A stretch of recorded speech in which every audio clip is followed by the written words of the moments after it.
Selamat datang di praktikum fenomena dasar mesin kami. Perkenalkan kembali, saya Rafaliani Punantar 131182222 bersama teman saya Rama Hamidah 131181118 dengan judul praktikum The Effect of Different Tube Velocities Toward Convective Heat Transfer. Jadi kenapa eksperimen kami ini bisa disebut fenomena dasar mesin?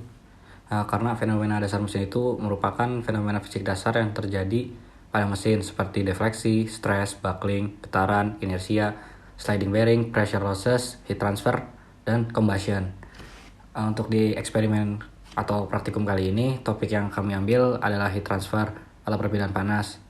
Lebih spesifik lagi dalam bentuk konveksi atau bila didetailkan kembali, konveksinya itu internal flow convection pada pipa. Lalu untuk tujuan praktikum kami itu ada 5. Yang pertama itu to determine the temperature of the fluid at the outlet of the pipe after the cold fluid flows with different velocities through a pipe submerged in hot water. Yang kedua to determine the heat flux as well as heat transferred from the environment to the tube as a result of different velocities of fluid flows through the pipe.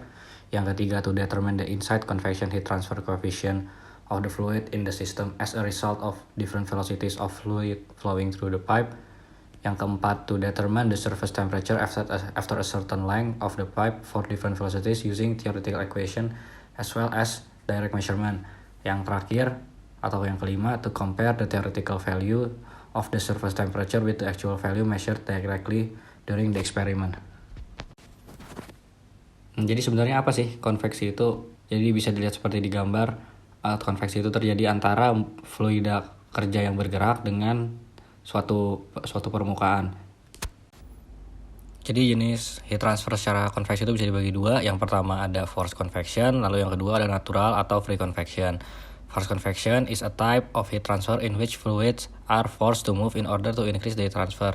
Jadi fluida di forced convection ini akan dipaksa bergerak oleh gaya eksternal. Lalu untuk natural atau free convection is a type of heat transfer where liquid such as water or a gas such as air in which the fluid motion is not generated by any external source. Jadi pergerakan dari fluida dalam konveksi natural atau free convection itu bergerak tanpa ada pengaruh dari gaya luar. Jadi dalam praktikum fenomena dasar mesin atau eksperimen yang kami lakukan kali ini menggunakan heat transfer konveksi dengan forced convection atau secara spesifik internal flow forced convection. Nah, internal flow itu sendiri terjadi saat fluida kerja di confine atau ditutup oleh permukaan. Nah, yang perlu dipertimbangkan dalam lakukan eksperimen atau perhitungan nanti di internal flow itu yang pertama ada Reynolds number, taruh Nusselt number. Reynolds number sendiri selain berguna untuk menentukan Nusselt number yang akhirnya nanti akan bisa menentukan heat transfer coefficient, dapat juga menentukan jenis flow yang ada di dalam pipa tersebut. Selain mempertimbangkan Reynolds number dan Nusselt number untuk menentukan heat transfer coefficient dan jenis flow yang ada, konsiderasi lain yang perlu kita pertimbangkan dalam praktikum ini ada thermal resistance dan juga heat flux. Thermal resistance sendiri yang terjadi di praktikum ini ada yang berdasarkan atau terjadi karena konveksi, ada juga terjadi karena konduksi. Lalu untuk heat flux merupakan karena heat flux ini sendiri termasuk dari tujuan praktikum yang sudah kami tentukan di awal. Selanjutnya, kami akan menampilkan alat yang sudah kami buat serta demonstrasi dari alat tersebut. Di sini ada keseluruhan setup dari alat kami. Kemudian di sini ada reservoir yang sudah dimasukkan dengan pompa dan pompa tersebut sudah disambungkan dengan pipa menuju pipa yang akan diuji. Pada gambar sebelah kiri, pompa disambungkan dengan pipa dengan diameter 0,5 inci. Dan di situ dapat terlihat pada pipa tersebut terdapat valve yang akan diputar untuk mengalirkan velocity yang berbeda-beda. Pada gambar sebelah kanan, hal yang sama namun dengan pipa dengan diameter 1 inci. Untuk demonstrasi penggunaan alat, pertama tuangkan es batu, dan ini bisa membutuhkan banyak es batu, dituangkan ke dalam reservoir yang telah sebelumnya diisikan dengan air. Lalu tunggu hingga es batu tersebut seluruhnya mencair agar temperatur air di dalam reservoir mencapai temperatur yang seragam. Lalu catat temperatur tersebut setelah mencapai temperatur seragam. Sambil menunggu es batu mencair, tuangkan air panas ke dalam kontainer di sekitar pipa. Pada tahapan ini, pastikan air panas menutupi seluruh pipa secara sempurna agar pipa terendam di dalam air panas tersebut. Kemudian, ukur temperatur dari air panas, lalu catat. Temperatur tersebut merupakan temperatur di sekitar pipa atau T-infinity. Selanjutnya, pasangkan termokopel pada permukaan pipa bagian ujung pipa dekat dengan outlet. Termokopel tersebut akan mengukur temperatur permukaan pipa dekat outlet. Selanjutnya, nyalakan pompa dari sumbernya, lalu biarkan air mengalir dengan cara membuka valve. Nah, pada outlet, ukur temperatur dari fluida yang mengalir keluar dari outlet dengan menggunakan termokopel. Tunggu hingga temperatur tersebut mencapai temperatur konstan, lalu catat temperatur tersebut.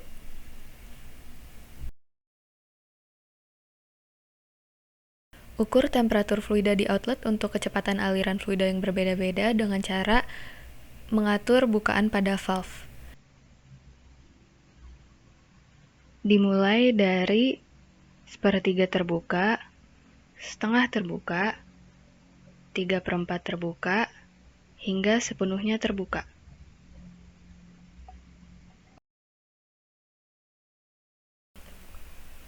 Seluruh rangkaian praktikum pada kali ini dilakukan di 2 diameter yang berbeda, yaitu 1/2 inci dilakukan oleh saya dan 1 inci sebelumnya sudah dilakukan oleh rekan saya, Revaldi. Dengan melakukan percobaan tersebut, terdapat beberapa data-data yang diperoleh secara langsung melalui pengukuran, yaitu temperatur fluida pada outlet pipa dan juga temperatur permukaan pipa dekat dengan outlet pipa. Dan hal tersebut divariasikan terhadap kecepatan aliran fluida yang divariasikan melalui seberapa besar valve dibuka. Pada sebelah kiri, yaitu untuk diameter pipa 1/2 inci dan sebelah kanan untuk 1 inci.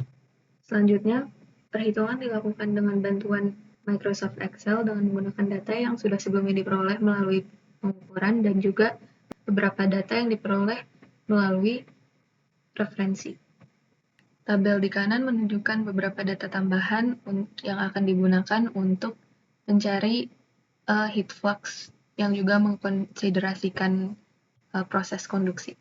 Data tersebut nantinya akan membantu dalam mencari nilai temperatur permukaan pipa teoritis. Berikut merupakan hasil perhitungan secara keseluruhan dengan menggunakan Microsoft Excel. Persamaan yang digunakan yaitu persamaan yang sudah sebelumnya dibahas pada studi literatur. Dari perhitungan tersebut diperoleh hasil sebagai berikut. Kedua tabel tersebut menunjukkan hasil yang diperoleh melalui perhitungan. Pertama ada jumlah heat transfer dari lingkungan ke fluida, lalu selanjutnya ada heat flux dari lingkungan ke fluida, lalu ada nilai koefisien heat transfer konveksi, lalu selanjutnya ada temperatur permukaan teoritis untuk permukaan pipa dekat outlet, dan semuanya divariasikan terhadap kecepatan aliran fluida. Tabel di sebelah kiri yaitu untuk variasi pipa dengan diameter 1/2 inci dan sebelah kanan untuk pipa dengan diameter 1 inci. Data-data tersebut dapat disajikan dalam bentuk grafik, baik untuk variasi diameter 1/2 inci maupun pipa dengan diameter 1 inci menunjukkan bahwa temperatur pada outlet semakin menurun dengan semakin meningkatnya aliran fluida.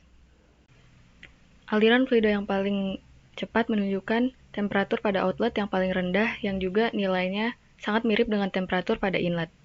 Bahkan untuk pipa dengan diameter 1 inci, nilai tersebut sama dengan nilai temperatur pada inlet.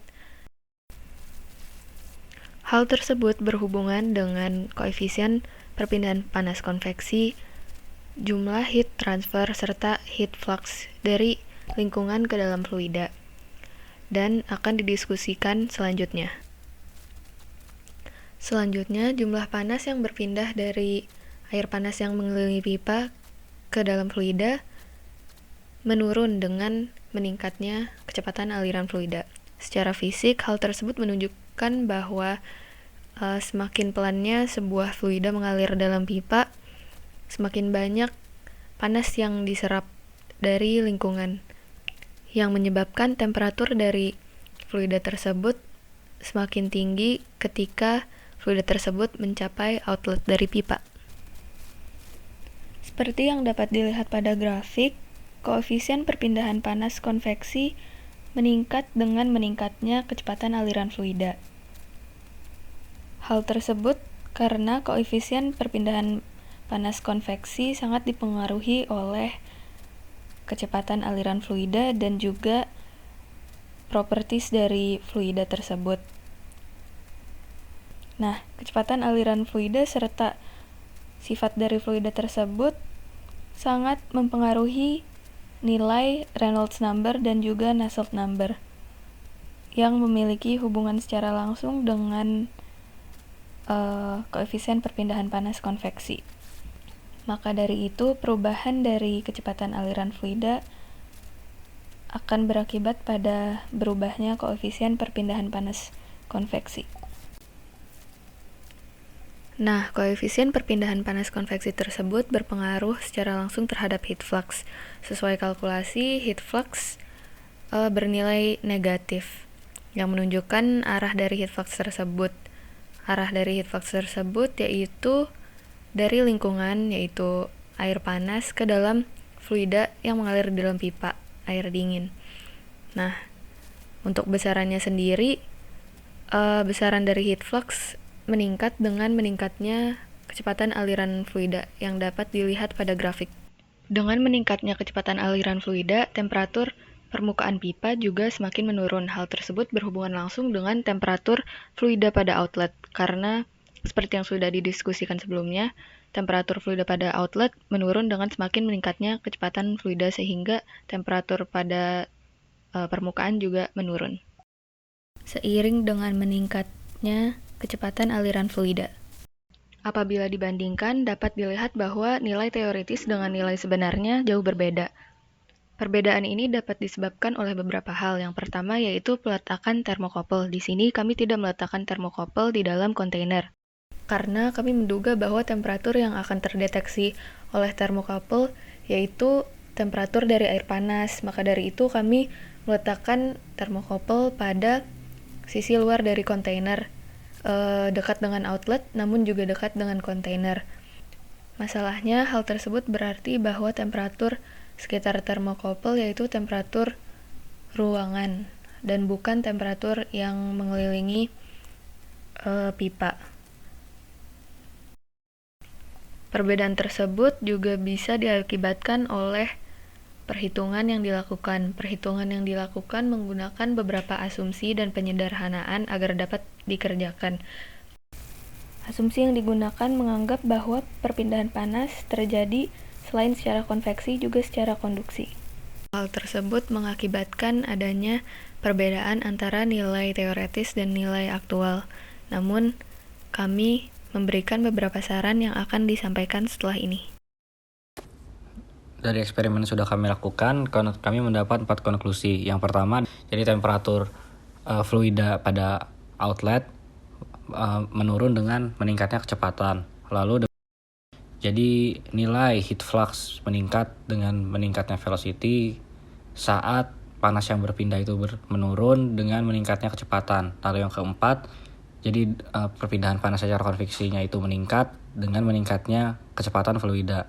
Yang terakhir, untuk temperatur dari permukaannya itu terdapat error 30% antara theoretical dan kondisi aktualnya. Lalu suggestion untuk praktikum di masa depan atau untuk meningkatkan kualitas praktikum, mungkin yang pertama adalah use a pipe made of material with a higher thermal conductivity. Karena saat ini kami menggunakan PVC yang merupakan bukan konduktor yang baik, untuk memantau perpindahan panasnya agak sulit. Lalu yang kedua, ada baiknya untuk praktikum kedepannya ditunggu sebelum mengatur ulang aparatus yang digunakan untuk mengukur kecepatan dari fluidanya. Sekian yang dapat kami sampaikan. Maaf apabila ada kesalahan dan terima kasih.